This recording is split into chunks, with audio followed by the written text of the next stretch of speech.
Essa noite a gente vai para Goiás, um lugar cheio de lugares assombrados e de manifestações sobrenaturais, todos, claro, com histórias incríveis. E a gente chegou aos 60 mil pacientes. Muito obrigada mesmo a cada um de vocês. A gente está crescendo juntos e vamos crescer ainda mais. Todo mundo pelo terror e pelos bichinhos. Então não esquece, deixa aí o like que ajuda demais e é muito importante.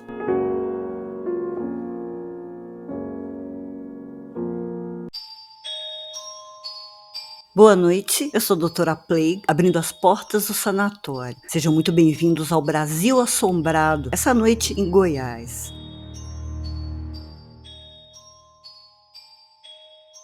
Vamos então começar na cidade de Catalão, que parece que é encantada de tantas histórias e lendas de assombrações. Fica até difícil escolher qual contar. Mas a gente vai começar indo para o Morro da Saudade.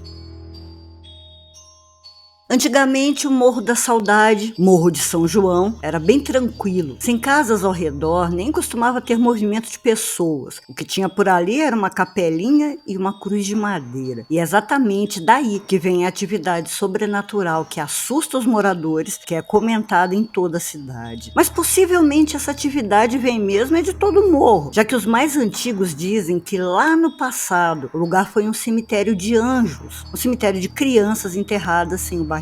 No lugar onde está a cruz de madeira é onde foi enterrado o corpo de uma garotinha morta aos 6 anos. Ela adoeceu gravemente e em pouco tempo morreu. Como não tinha sido batizada, a família sepultou no morro do cemitério dos anjos. No dia seguinte, os familiares voltaram lá para levar flores, mas tiveram a impressão de ouvir batidas e gritos vindos debaixo da terra. Imediatamente, o pai e os tios da menina começaram a cavar. E quando conseguiram retirar e abrir o pequeno caixão, encontraram a menina de fato morta, mas o corpo estava ainda quente, em outra posição, o que queria dizer que ela não tinha morrido no dia anterior, mas sim há poucos minutos. O que aconteceu foi que a menina sofreu uma crise de catalepsia. A catalepsia é uma condição temporária em que a pessoa não pode se movimentar, nenhum membro, não abre nem os olhos, não mexe a cabeça, nada, e pode ser confundida com a morte, porque até a respiração e os batimentos cardíacos sofrem alterações. Então vocês imaginam, um lugar afastado, em tempos antigos e sem um médico por perto e ainda por cima sem nem imaginar que a tal da catalepsia podia existir, pensaram que a menina tinha morrido, já que, como eu disse antes, estava doente e já há muitos dias. Para deixar a cena ainda mais terrível, a tampa do caixão por dentro estava arranhada e as unhas da menina quebradas e feridas. Então vocês imaginem como que a família ficou. Em homenagem a ela, colocaram no mesmo lugar onde a sepultaram pela segunda vez uma cruz de madeira. Mas parece que a cruz não trouxe a paz que a menina precisava, porque há relatos de gritos e choro que ecoam pelo Morro da Saudade. Quem chegou perto da cruz conta que conseguiu escutar arranhões e batidas vindos de dentro da terra, como se a menina ainda estivesse tentando sair.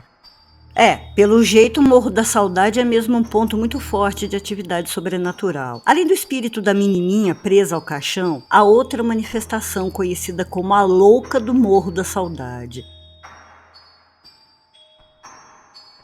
Pelo que contam, uma jovem que vivia em uma fazenda próxima a Catalão ficou viúva pouco tempo depois do casamento. Era herdeira de uma fortuna muito rica. Essa fortuna e o fato da moça ser viúva fez com que muitos caras se aproximassem na intenção de cortejá-la e, quem sabe, também colocar a mão em tanto dinheiro. Mas ela não se interessava por nenhum deles. Amava de verdade o marido e sentia muita falta dele. Mas o tempo passou e um jovem dentista chegou à cidade. E ele sim conseguiu conquistar a viúva, que, segundo contaram, o nome era Rita. Os dois então começaram um namoro sério, só que o dentista tinha um passado mal resolvido. Ele estava recém-separado de outra mulher que ele amava demais, tinha inclusive uma filha pequena, e ele sentia muita falta das duas. Queria voltar a viver com a família. Ele decidiu voltar a Minas Gerais, onde morava antes, para tentar reconquistar a ex-esposa. Então ele marcou um encontro com a Rita no Morro da Saudade. Daria a ela notícia com muito cuidado cuidado e ia terminar o namoro. O que ele não imaginava é que a Rita, espertinha, já desconfiava que isso ia acontecer. O homem já devia estar agindo diferente, estranho com ela. Rita já tinha ido ao encontro preparada, ouviu tudo que o dentista tinha a dizer e se despediu. Mas quando ele virou as costas para ir embora, ela, com uma arma que estava escondendo, atirou nele 4 vezes. O dentista morreu na hora. Mas contam que depois disso a moça não foi mais a mesma. Entrou em depressão profunda, passava a princípio dias e noites trancadas no quarto chorando e se lamentando. Com o tempo, a saúde mental dela foi deteriorando cada vez mais e ficou completamente louca. Louca mesmo, de tacar pedra em avião. Ela gritava, se debatia, se machucava, chorava, chamava pelo dentista e também pelo marido morto. Ela morreu. Não se sabe também a causa da morte. Alguns acreditam que tenha tirado a própria vida, mas a morte não sossegou o seu coração. As pessoas dizem ver a aparição de uma jovem sempre de madrugada vagando pelo morro, chorando em desespero, talvez ainda procurando pelos amores que não deram certo.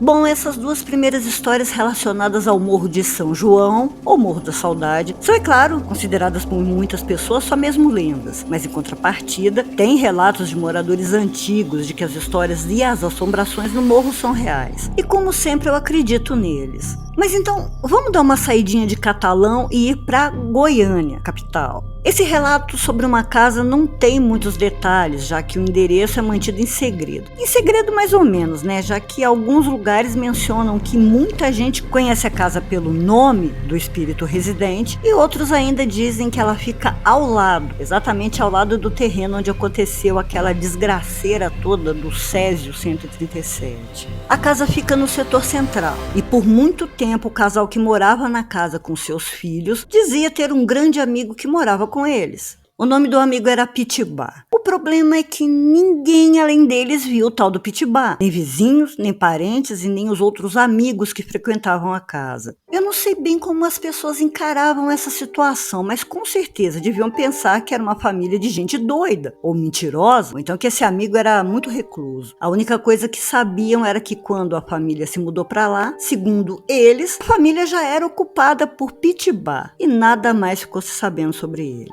Quando essa família saiu da casa, ela foi ocupada por parentes, mas parece que o Pitibá não quis se mudar e permaneceu na casa. Há relatos de muitos barulhos por lá e sensação de presença, como se alguém mais morasse com a família, só que invisível. E um relato que os atuais moradores contaram deixou eles bastante assustados e aconteceu poucos dias depois da mudança. Era ainda dia claro e na casa estavam só uma funcionária e uma menina. E elas ouviam música, mas a música parou de repente. Alguém tinha abaixado o aparelho de som. Como não tinha mais ninguém na cozinha, as 2 foram até lá para ver o que aconteceu e deram de cara com um menino perto do aparelho de som. Alguém que nunca tinham visto na vida. Como a aparência do menino era meio estranho, ele era meio transparente, né? Apavorada, a mulher pegou a menina no colo e as 2 deixaram a casa aos gritos. Resultado disso, a mulher pediu demissão e como todo mundo sabe que a casa tem alguma coisa de estranho, alguma coisa de sobrenatural, a família não conseguiu nunca mais outro empregado. Será que esse menino era o tal Pitibá? E por que será que ele está preso àquela casa? Ou talvez até àquela família?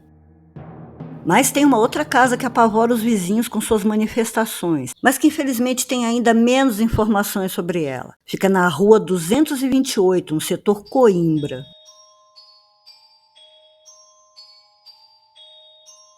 Parece que a placa de aluga-se não sai mais da frente dessa casa. E quando sai é por pouquinho tempo. Segundo os vizinhos, os primeiros moradores, um casal foi assassinado na casa. E depois disso, além dos muitos barulhos de coisas quebrando e vozes vindas de um lugar que todo mundo sabe que está vazio e trancado, ninguém mais conseguiu morar lá. Cada família que alugava o imóvel ficava apenas alguns meses e simplesmente ia embora. Uma dessas famílias não aguentou nem uma semana e eles contaram aos vizinhos que ouviam passos de madrugada, ouviam vozes de choro e quase foram machucados por um objeto que foi arremessado com muita força por algo invisível. Essa foi a gota d'água e eles foram embora. E a placa continua lá. E agora a gente vai para a Rua 4, no centro, para um edifício construído em 1976, que foi projetado para se destacar entre os outros prédios de Goiânia. Sua estrutura, lembrando as construções da Grécia Antiga, foi feita de propósito para chamar a atenção de quem passasse por ele, e foi o primeiro prédio da cidade com garagem. Hoje em dia, no prédio estão salas comerciais, salas de médicos, de dentistas, e mais de 1.000 pessoas circulam por lá diariamente, à noite também. É um movimento constante. Quase todos os andares são assim, movimentados, até o 8º andar, que está interditado. É que por algum motivo desconhecido as pessoas simplesmente se dirigiam para lá para tirar suas vidas, pulando. E foram vários e vários casos iguais ao longo dos anos. Inclusive a esposa do dono do prédio foi uma dessas pessoas que pulou do 8º andar, poucos dias depois de um homem ter feito o mesmo. Foram até colocadas grades nas janelas para evitar que mais casos acontecessem. Mas ainda assim, em 2017, um homem se atirou do 14º andar, caindo em cima de um carro. O resultado disso, é claro, assombração para todo canto. Os espíritos dos que morreram lá não assombram só o 8º andar, mas também os outros. Quem trabalha lá diz que em certos pontos sentem um ar mais frio. Vem vultos passando de um lado ao outro dos corredores. E há relatos de que as pessoas sentem calafrios nos elevadores. Há também portas batendo sem vento ou sem ninguém por perto. Passos. E o que mais apavora os funcionários, principalmente os da noite, era uma voz que surgia do nada, bem perto, e pedia água. Essa voz só parou depois que passaram a deixar um copo com água no 8º andar o tempo todo. O que será que atrai as pessoas até lá para tirarem as próprias vidas? Pode ser somente porque é um prédio muito alto e de fácil acesso, mas também pode ser por alguma coisa além do nosso entendimento e que carrega a energia da morte. O Centro Cultural Martins Sererê fica no setor sul e com certeza deve ter uma energia das mais pesadas e tenebrosas. Hoje é um lugar movimentado, é visitado por aqueles que querem consumir cultura em todas as suas formas, desde 1980, quando foi inaugurado. Mas o passado desse lugar é sombrio e é muito triste. Hoje o espaço com teatros foi ocupado por 2 grandes reservatórios de água que abasteciam a cidade. E depois de serem desativados, passaram a servir como câmaras de tortura para os presos do regime militar. Essa história nunca foi confirmada oficialmente pelas autoridades, mas é óbvio, Claro que isso não seria registrado e nem assumido. E só não permaneceu para sempre em segredo por causa dos moradores da região, que à época escutavam gritos e viam a movimentação, mas não podiam nem pensar em falar nada, ou com certeza iam ser os próximos. Eles contavam que as pessoas eram jogadas nesses reservatórios com ratos, fezes e urina, e sabe-se lá mais o que acontecia com eles lá dentro. É claro que muitos desses prisioneiros não sobreviveram e continuam lá, sofrendo um outro tipo de tortura, já que estão presos vagando no tempo. Já foram relatados gritos durante a madrugada, batidas, e tanto moradores próximos, os visitantes, quanto também os funcionários, dizem ver vultos, sombras escuras e até materializações de corpo inteiro dos espíritos atormentados dos torturados. Durante o dia isso tudo passa despercebido, mas segundo dizem, quando tudo está quieto, o ar fica bastante pesado. E antes da gente conhecer o próximo ponto assombrado de Goiás, ajuda a gente aí, deixa seu like e, claro, deixa aí a sua batata.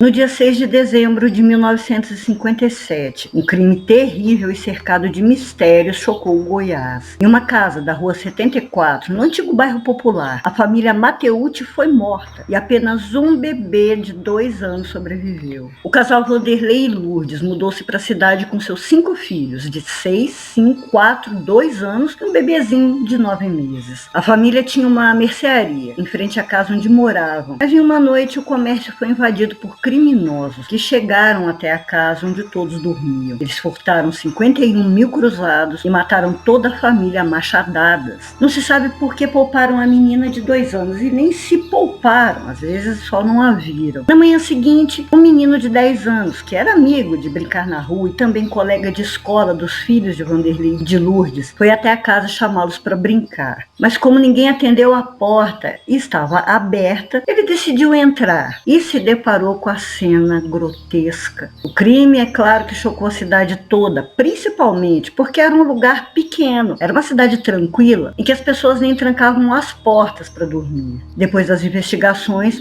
o irmão de Vanderlei foi preso como mandante, e também os outros homens que estavam com ele. Mas o mistério está no fato de que pode não ter sido ele o culpado, já que havia indícios de que ele só confessou sob tortura, mas o caso acabou prescrevendo e a verdadeira identidade do assassino nunca foi revelada. Depois disso, a casa ficou muitos anos abandonada e quando foi comprada se transformou numa casa de embalagens. Mas a energia que ficou naquele lugar, não somente pelo crime, que foi muito violento, e também simplesmente porque o caso foi abandonado, nada ficou esclarecido e o assassino ficou impune. Por isso mesmo a casa é cheia de manifestações. Há também durante a noite outras vozes, que quem ouviu diz que são horripilantes. Parece que outros espíritos também se apossaram do lugar. E alguns acreditam que até mesmo o espírito do verdadeiro assassino está lá, que não conseguiu pagar aqui na Terra. Então agora está preso, pagando no mundo espiritual. Há também relatos de que as pessoas que passam perto da casa se sentem muito mal. Algumas veem vultos passando. Mesmo sendo usada para a loja de embalagens, a casa ainda assim tem um ar sombrio. Parece ser muito escura e pesada.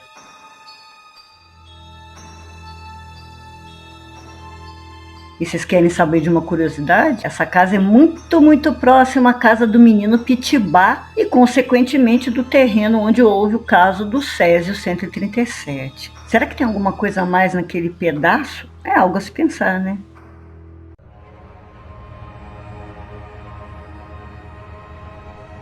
Muito obrigada por terem assistido até aqui. E se você gostou e ainda não é um paciente desse sanatório, se inscreva, se interne, ativa o sininho para não perder nenhum vídeo. Me ajuda deixando o seu like. E se quiser e puder me ajudar mais ainda para comprar ração e remédio para os bichinhos, tá aí o nosso Pix. Você também pode ser um padrinho ou madrinha, ajudando a partir de R$ 1 por mês no Apoia-se. Todos esses links ficam na descrição, lá no finalzinho, junto ao link do nosso Instagram. Doutora Play, fechando as portas do sanatório. Boa noite.